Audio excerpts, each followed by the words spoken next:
देखिए, सीधी तस्वीरें आपको दिखा देते हैं। प्रधानमंत्री नरेंद्र मोदी घायलों से मिल रहे हैं, उनका हालचाल जान रहे हैं। जैसा हम लगातार आपको बता रहे हैं कि आज पीएम अहमदाबाद में आकर सबसे पहले क्रैश साइट पर पहुंचे और उसके बाद सिविल अस्पताल पहुंचे, जहां घायलों का उपचार चल रहा है। और जो तस्वीरें इस वक्त आप टेलीविजन स्क्रीन पर देख रहे हैं, डॉक्टर से बातचीत करते हुए नजर आ रहे हैं। उनके साथ मुख्यमंत्री मौजूद है भूपेंद्र पटेल, और खुद घायलों के पास जाकर उनका हालचाल जान रहे हैं, उनसे बातचीत करते हुए नजर आ रहे हैं। और इसके साथ ही साथ जो एक सर्वाइवल है इस पूरे के पूरे केस पे, इस पूरे के पूरी दुर्घटना में, उससे भी रमेश कुमार जो हैं उनसे भी बातचीत करते हुए प्रधानमंत्री नरेंद्र मोदी नजर आ रहे हैं। रमेश विश्वास कुमार, जो कि भारतीय मूल के ब्रिटिश नागरिक हैं, जो चमत्कारिक तौर पर इस दुर्घटना में बच जाते हैं, उनसे भी प्रधानमंत्री नरेंद्र मोदी बातचीत करते हुए नजर आ रहे हैं।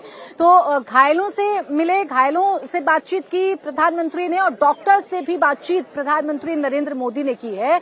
और ये जाना है कि जो लोग घायल हैं उनकी हालत फिलहाल कैसी है, उनका उपचार कैसे किया जा रहा है, उपचार कितनी बड़ी प्राथमिकता है, क्या क्या चीजों की जरूरत अभी है, घायलों की हालत कैसी है, ये सब कुछ प्रधानमंत्री नरेंद्र मोदी इस वक्त जानते हुए दिख रहे हैं। यहाँ से कुछ ही कदमों की दूरी पर सिविल अस्पताल मौजूद है, जहां घायलों को ले जाया गया, जहां घायलों को एडमिट कराया गया, जहां वो सर्वाइवल भी मौजूद है, एकमात्र सर्वाइवल जो कल बच गया इस फ्लाइट दुर्घटना में, जिसकी सांसें चलती हुई नजर आई, जो पैरों पर चलता हुआ नजर आया। और उसने खुद ये बताया कि 30 सेकंड बाद, इस प्लेन क्रैश के बाद जब उसे होश आया, तो उसने देखा कि वो लाशों के ढेर के बीच में है, और अपने भाई को ढूंढता हुआ वो चिल्लाने लगा। उसे अस्पताल में भर्ती करवाया गया, घायल अवस्था में है, उसका भी इलाज चल रहा है। तो उसके साथ ही साथ बाकी जो यहां से घायलों को अस्पताल पहुंचाया गया है, उनका भी इलाज चल रहा है। तो देखिए, बोइंग 787, जिसे ड्रीम लाइनर विमान जिसका नाम है, जो फ्लाइट संख्या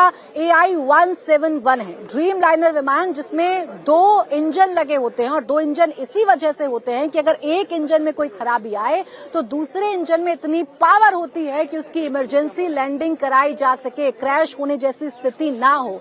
लेकिन इस फ्लाइट में ऐसी क्या खराबी आ गई कि दोनों इंजन्स ने काम करना बंद कर दिया, कि वो फ्लाइट ऐसा लगा कि बिना किसी पावर के नीचे आ रही है, ऐसा लगा कि उस जगह पर ग्रेविटी ने काम करना बंद कर दिया है, और फ्लाइट एक पेड़ से टकराते हुए बिल्डिंग में घुस जाती है। और उसके बाद जो मंजर था वो हम सब ने देखा है, वो खौफनाक मंजर कोई भूल नहीं सकता, जहां अपनों को ढूंढते हुए लोगों की जो आंखें थी वो नम हो रही थी। एनडीआरएफ, एसडीआरएफ की टीमें लगातार अभी भी जुटी हुई हैं, मलबे को हटाया जा रहा है, और मलबे को हटाकर जो अवशेष अगर हैं अभी भी किसी के, उनको अभी जुटाने की कोशिश की जा रही है। इसलिए एम्बुलेंस जो है वो लगातार मौके पर तैनात है, एम्बुलेंस की तैनाती इसीलिए अभी भी मौके पर है, एसडीआरएफ, एनडीआरएफ की जो टीमें हैं इसीलिए अभी भी मौके पर हैं। लेकिन कोशिश यही है कि पहले जो परिजन हैं उन तक उनके परिवारजनों के जो बॉडी है वो पहुंचाई जाए, सम्मानजनक उनका अंतिम संस्कार किया जाए। और उसके लिए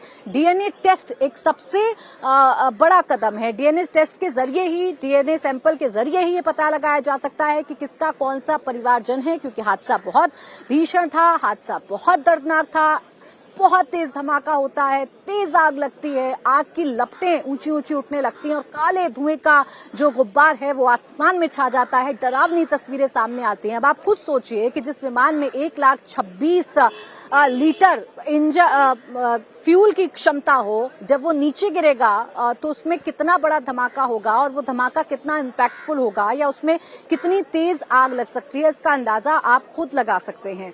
और वो भी तब जब ये विमान सीधा एक बिल्डिंग से टकराकर नीचे गिरा हो। इसलिए ये हादसा बहुत भयावह था। 265 बॉडीज अभी तक रिकवर कर ली गई हैं। ये आंकड़ा अभी और बढ़ सकता है, क्योंकि सिर्फ विमान में शामिल यात्रियों को इम्पैक्ट नहीं हुआ है, विमान में शामिल सिर्फ यात्रियों की जान नहीं गई है, बल्कि वो लोग जो हॉस्टल में थे, वो डॉक्टर्स जो हॉस्टल में लंच टाइम में बैठे हुए थे, उन डॉक्टर्स की जानें भी गई हैं, उनके भी घायल होने की जानकारी है।